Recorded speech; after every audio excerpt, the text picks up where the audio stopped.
चलो अब नेक्स्ट देखते हैं हम वेक्टर फॉर्म कूलम्ब्स लॉ में और इलेक्ट्रिक फील्ड में, और इस पर क्वेश्चन देखेंगे। अगर डिटेल्स हमें वेक्टर फॉर्म में देते हैं तो हम क्वेश्चन को कैसे सॉल्व करेंगे। ठीक है, पहले हम देखो कूलम्ब्स लॉ के बारे में।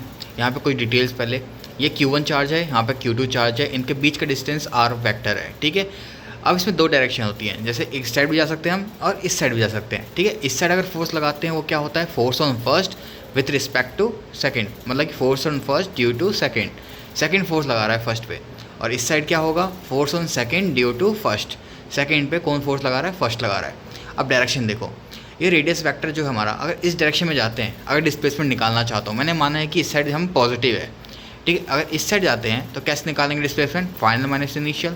फाइनल कौन सा है, ये R1 vector minus R2 vector. मतलब क्वेश्चन में कैसे होगा, इसकी पोजीशन दे रखी होगी, इस चार्ज की ये पोजीशन मान लो कि 0,0 पे रखा हुआ है, ये क्वेश्चन ये जो चार्ज रखा हुआ है ये 2,2 पे रखा हुआ है, ऐसा कुछ क्वेश्चन दे देगा, तो वहाँ पे हम ये फाइंड करेंगे। ठीक है, अब ऐसे इस साइड जाओगे तो क्या होगा, R2 माइनस R1, मतलब कि फाइनल कौन सा होगा, R2 और इनिशियल R1 माइनस करके निकालोगे। जब भी हम वेक्टर फॉर्म में लिखते हैं तो क्या होता है, हमारे पास दो चीज़ें होती हैं, दो चीज़ में लिखना होता है, या तो मैग्नीट्यूड होगा हमारे पास और डायरेक्शन, दोनों चीज़ हमें लिखनी पड़ती है। अब वेक्टर फॉर्म में जो डायरेक्शन होता है वो कौन होता है, यूनिट वेक्टर। अब यूनिट वेक्टर क्या होता है, इसको ऐसे लिखते हैं, यूनिट वेक्टर, ये यूनिट वेक्टर है, ए के ऊपर कैप। कैसे लिखेंगे, ए वेक्टर अपॉन में उसका मैग्नीट्यूड निकालना आता होगा कि अंडर रूट में उसके सारे कोफिशिएंट को स्क्वायर कर देते थे हम।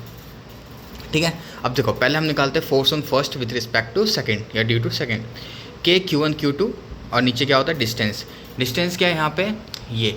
अब ध्यान देने वाला बात है, तीनों मैग्नीट्यूड है, ये मैग्नीट्यूड है, ये मैग्नीट्यूड है, वैल्यू सेम रहेगी बट डायरेक्शन का फ़र्क है। जैसे मान के चलो इसकी वैल्यू 2 है तो ये भी 2 होगा, ये भी 2 होगा, मैग्नीट्यूड तीनों का सेम होगा पर डायरेक्शन का फ़र्क है। ठीक है, यहाँ पे मैंने वो लिख दिया, force on first respect to second वाला डायरेक्शन। ठीक है, और यहाँ पे आ जाएगा उसका डायरेक्शन क्या है, R1 माइनस R2 का कैप। ठीक है, अब यूनिट वेक्टर को मैं ऐसे लिख सकता हूँ, वेक्टर की फॉर्म में और अपॉन में उसके मैग्नीट्यूड की फॉर्म में। इसको मैंने ऐसे रखा, यहाँ देखो इसकी फॉर्म में लिखा मैंने वेक्टर की फॉर्म में, जो हमारा ये वाला वेक्टर था, और इसको इसमें फॉर्म लिखा, और नीचे हम लिखेंगे इसको मैग्नीट्यूड की फॉर्म में। देखो ये मैग्नीट्यूड है और ये भी मैग्नीट्यूड है। अब इन ये सेम हो गया, अब इसको कर देंगे हम Q, ये एक फॉर्मूला बन गया हमारा वेक्टर फॉर्म में कूलम्ब्स लॉ का, के Q1 Q2 upon R1 minus R2 का होल क्यूब, ब्रैकेट में ऊपर डायरेक्शन है R1 माइनस R2। अब ध्यान देने वाला है, देखो ये फर्स्ट था, ये भी फर्स्ट, जिस पे फोर्स लगता है उसको हम पहले लिखते हैं, ऐसे देख सकते हो। ठीक है, अब सेकंड आता है हमारे पास इलेक्ट्रिक फील्ड के लिए। अब इलेक्ट्रिक फील्ड जैसे मान के तो एक चार्ज हमारे पास, उसकी इलेक्ट्रिक फील्ड निकालनी है P पॉइंट पे, डिस्टेंस है R वेक्टर, कैसे निकालेंगे इस बार, फाइनल कौन सा है R2, तो R2 माइनस R1 वेक्टर, इस डायरेक्शन में जा रहे हैं ना, इसलिए इलेक्ट्रिक फील्ड का फॉर्मूला क्या होता है, के Q बाई R स्क्वायर, के लिखा Q लिखा, ठीक है, और R स्क्वायर यही था। ऊपर आ जाएगा, यहाँ पे डायरेक्शन आ जाएगी, इसकी डायरेक्शन को हम सॉल्व करेंगे उसकी फॉर्म में, वेक्टर की फॉर्म में, ये हो जाएगा वेक्टर, नीचे उसका मैग्नीट्यूड सॉल्व करोगे, ये आ जाएगा फॉर्मूला इलेक्ट्रिक फील्ड का। अब क्वेश्चन देखते हैं, क्वेश्चन कैसे आते हैं। जैसे देखो एक क्वेश्चन है यहाँ पे, a point charge is placed at a point A. मैंने बताया था 2 पॉइंट देंगे, मतलब एक चार्ज जो रखा हुआ है हमारे पास, कहाँ पे रखा हुआ है, ए पॉइंट पे 0,0 पे।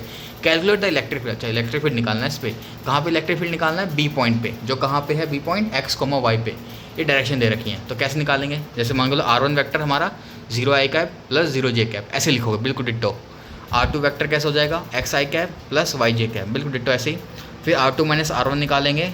अब देखो x में से 0 माइनस करो, x ही आएगा, xi कैप, y में से 0 माइनस करो, y आएगा, इसलिए प्लस का साइन लिखा मैंने। प्लस का साइन क्यों, क्योंकि 0 छोटा है y से। ठीक है, अगर ऐसा होता, ये 2 होता और ये 4 होता, अब 2 माइनस 4 करता तो यहाँ पे आता माइनस का 2 आता।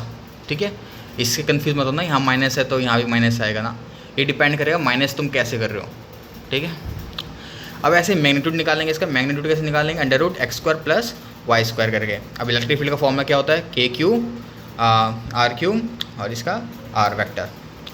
अब देखो यहाँ पे के क्यू मैग्नीट्यूड कितना आया था हमारे पास, under root x square plus y square, उसको हमने लिखा 3/2 करके, क्योंकि क्यूब था ना ये, और रूट टू कैसे लिखते हैं, 1/2 लिखते हैं, तो 3/2 बन जाएगा। और यहाँ पे क्या लिखते हैं हम, R2 माइनस R1 वेक्टर, जो क्या निकल के आया था हमारे पास, xi cap plus yj cap, उसको हमने यहाँ लिखा। ऐसे क्वेश्चन मैंने उसमें दे रखा है PDF के अंदर, सॉल्व करना, और ज़्यादा एक्स्ट्रा क्वेश्चन मिल पाए तो सॉल्व करना इसको। ठीक है।